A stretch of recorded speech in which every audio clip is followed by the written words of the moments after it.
అల్లూరు జిల్లా కొయ్యూరు మర్రిపాలెంలో రాష్ట్ర మన్యం బంద్ ఉద్రిక్తత. ఆదివాసీ సంఘాల నాయకుల అరెస్టు. మన్యం బంద్లో పాల్గొన్న ఆదివాసీ గిరిజన ఉద్యోగ అఖిలపక్షం నాయకులు. జీవో నంబరు 3ని వెంటనే పునరుద్ధరించి చట్టబద్ధత కల్పించాలని స్పెషల్ డిఎస్సి ఏజెన్సీలో 100% ఉద్యోగాలు ఆదివాసులకే ఇవ్వాలంటూ గిరిజనుల డిమాండ్. పలు ఆదివాసీ ప్రజా సంఘాలు, ఉపాధ్యాయ, ఉద్యోగ సంఘాలు రాష్ట్ర మన్యం బంద్కు పిలుపునిచ్చిన నేపథ్యంలో ఆదివారం ఉదయమే ఆదివాసీ గిరిజన సంఘాల నాయకులు కొయ్యూరు మండలంలోని మర్రిపాలెం వద్ద బైఠాయించారు. దీంతో వాహనాల రాకపోకలు నిలిచిపోయాయి. జీవో నంబరు 3ని పునరుద్ధరించాలని నినాదాలు చేశారు. వాహనాలు నిలిచిపోవడంతో పోలీసులు అక్కడికి చేరుకుని ఆదివాసీ సంఘాల నేతలను అదుపులోకి తీసుకున్నారు. దీంతో ఉద్రిక్తత పరిస్థితి నెలకొంది. ఈ సందర్భంగా గిరిజన నేతలు మాట్లాడుతూ ఏజెన్సీలో ఉన్న 170 యాక్ట్ను నిర్వీర్యం చేస్తుందని, ఆదివాసులకు గుండెకాయ లాంటి జీవో నంబర్ 3ను వెంటనే పునరుద్ధరించి చట్టబద్ధత తేవాలన్నారు. గిరిజన ప్రాంతాల్లో అనేక మంది ఉన్నత చదువులు చదువుకున్నప్పటికీ స్పెషల్ డిఎస్సి కానీ ఐటీడీఏ ద్వారా వచ్చే ఉద్యోగ అవకాశాలు కూడా కల్పించలేదని ఆగ్రహం వ్యక్తం చేశారు. ఏజెన్సీ ప్రాంతంలో ఉన్న విలువైన ఖనిజాలను తరలించుకుపోవడానికి చూస్తున్నారన్నారు. మైదాన ప్రాంతాల్లో ఉన్న 45 లక్షల జనాభా కలిగిన బెంతు, ఒరియా బోయలను రాజకీయ స్వరాభ్యం కోసం ఎస్టీ జాబితాలో చేరుస్తున్నారని, వెంటనే వీటిని ప్రభుత్వం ఉపసంహరించుకోవాలని డిమాండ్ చేశారు.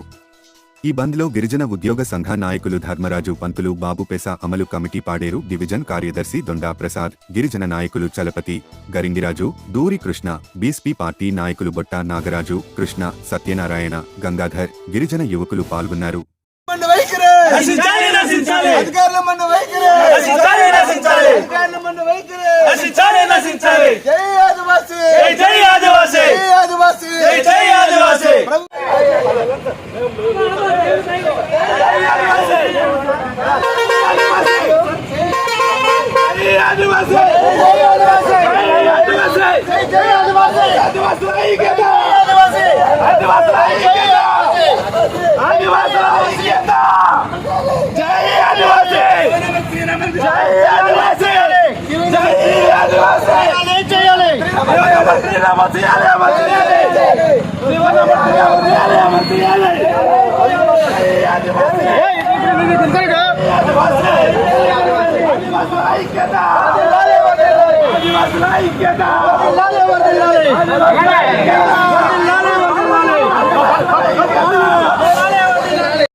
అందరికీ నమస్కారం.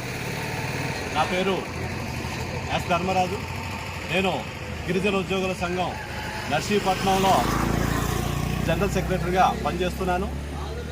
ఈరోజు ఆదివాసీ ప్రాంతంలో రాష్ట్ర బంద్ జరుగుతుంది. ఎందుకంటే ఈ రోజున మాకు జీవో నంబర్ 3 అనేది సుప్రీంకోర్టు రద్దు చేసింది.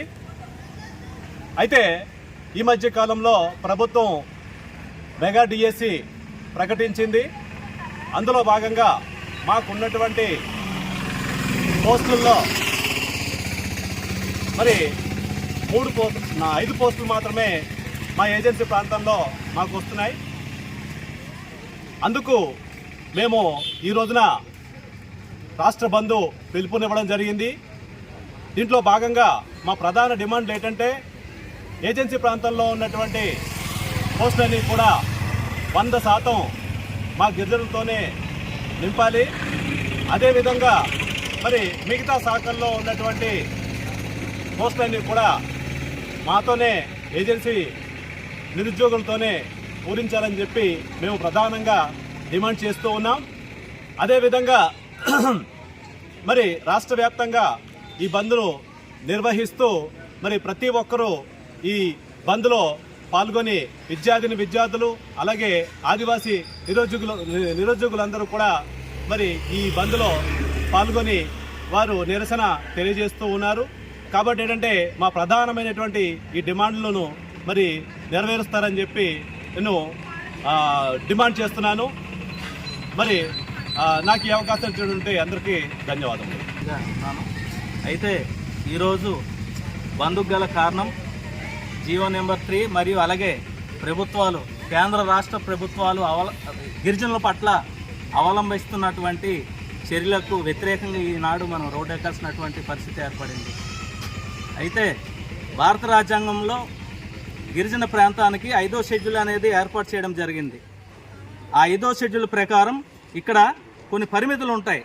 కానీ ఈవేళ ఇప్పుడు ఉన్నటువంటి పాలకులు ఈ 5వ షెడ్యూల్ని పక్కన పెట్టి వాళ్ళు కొత్తగా ఒక రాజ్యాంగాన్ని ఏర్పాటు చేసుకొని నియంత్రణ వ్యవహరిస్తున్నారు ఈరోజు ఇక్కడ.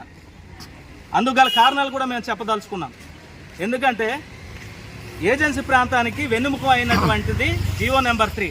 జీవో నెంబర్ 3 అంటే స్థానికులైనటువంటి గిరిజనులకు 100% ఉద్యోగాలు ఇవ్వాల్సిన బాధ్యత ఆ ప్రభుత్వంపై ఉంది. అది ఈనాడు కాదు కదా, ముందు నుంచి కూడా ఉంది. అది రాజ్యాంగంలో కూడా పొందుపరచబడి ఉంది. కానీ ఈరోజు ఉన్నటువంటి పాలకులు ఏం చేస్తున్నారు? దాన్ని అటకెక్కించారు.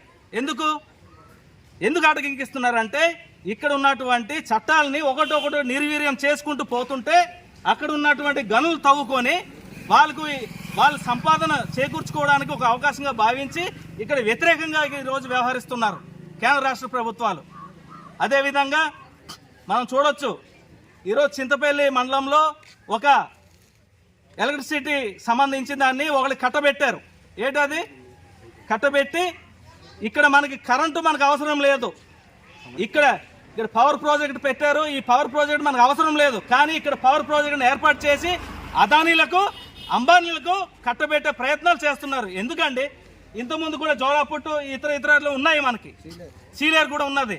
దానివల్ల మనకి ఏమైనా ఇక్కడ ఏమైనా ఉపయోగం? నర్సీపట్నం గిరిజన ఉద్యోగుల సంఘం మరి ఆర్గనైజింగ్ సెక్రటరీగా పనిచేస్తూ ఉన్నాను. ఈరోజు ఏజెన్సీ వ్యాప్తంగా, రాష్ట్ర వ్యాప్తంగా ఏజెన్సీ పరిధిలో ఉన్నటువంటి అన్ని మండలాల్లో కూడా ఈరోజు బంద్కి మరి గిరిజన సంఘాలు పిలుపునివ్వడం జరిగింది. దానికి అనుకూలంగా మరి ఈరోజు మరిపాలెంలో బంద్ నిర్వహించడం జరిగింది. మా యొక్క ప్రధానమైన డిమాండ్ ఏంటంటే ఆదివాసీ ప్రాంతంలో ఉన్నటువంటి ప్రతి పోస్ట్ని కూడా ఆదివాసీ అభ్యర్థులతోనే నింపమని మేము కోరుతా ఉన్నాం. మరి గతంలో ఐసీడీఎస్ పోస్టులు కానీ, మరి కేజీబీలో ఉన్నటువంటి ఎస్ఓ పోస్టులు కానీ, ఇవన్నీ కూడా మరి ఖచ్చితంగా ఆదివాసీ అభ్యర్థులతోనే దాన్ని ఫిల్ చేయాలి. మరి బీఎస్సీలో కూడా 100కి 100% ప్రతి పోస్ట్ని కూడా గిరిజన అభ్యర్థుల చేత మాత్రమే ఫిల్ చేయాలని మా ప్రధానమైన డిమాండ్. మరి ఈ దిశగా ప్రభుత్వం ఖచ్చితంగా చర్యలు తీసుకొని రావాలి. అవసరమైతే ఆర్డినెన్స్ తీసుకొని వచ్చైనా మరి ప్రత్యేకంగా ఇది ఒక షెడ్యూల్ ప్రాంతంలో ఈ డిఎస్సి సపరేట్గా నిర్వహించి 100కి 100% పోస్టులన్నీ కూడా గిరిజన ప్రాంత అభ్యర్థుల చేత మాత్రమే ఫిల్ చేయాలని మరి కోరుతూ మాటలు ముగిస్తున్నాను. Thank you.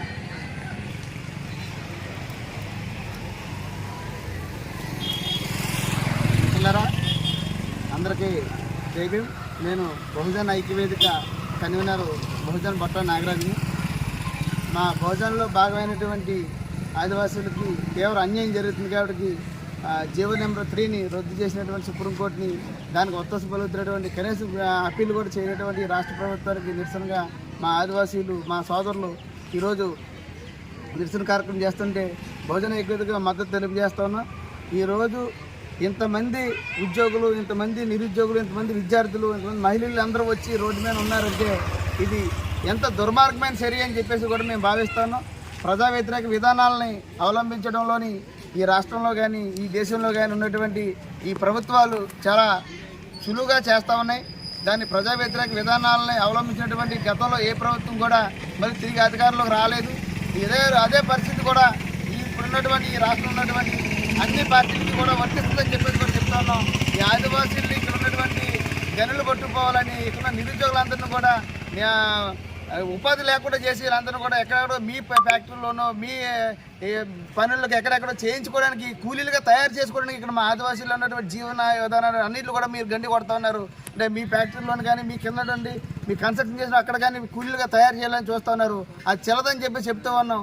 అలాగని చేస్తే మీ రానున్న రోజుల్లోని మీ అందరూ కూడా బుద్ధి చెప్పేటువంటి చర్యలు మేమందరం కూడా భోజనాలుగా మేమందరం కూడా తీసుకుంటున్నాం. జీవో నెంబర్ 3 కానీ నువ్వు పునరుద్ధరించకపోతే ఆదివాసీలతో పాటు కింద ఉన్నటువంటి ఎస్సీలు, ఎస్టీలు, బీసీలు అందరూ కూడా ఏకమయ్యి మీ అంత తేలుస్తామని చెప్పి చెప్తా ఉన్నాం. ఇలాంటి ప్రజా వ్యతిరేక విధానాలు కానీ మీరు కానీ మానుకోకపోతే గతంలో ప్రభుత్వాన్ని బంగాళాఖాతంలో కలిపాం, ఇప్పుడు మిమ్మల్ని అరేబియా సముద్రంలో కూడా కలుపుతామని చెప్పేసి చెప్తా ఉన్నాం. కలుపుతారని చెప్పి చెప్తా ఉన్నాం. జై భీమ్, జై భారత్. జై ఆదివాసీ. అందరికీ నమస్కారం అండి. నా పేరు దొండా ప్రసాద్. నేను పీసా చట్టం అమలు కమిటీకి పాడేరు డివిజన్ అధ్యక్షుడు.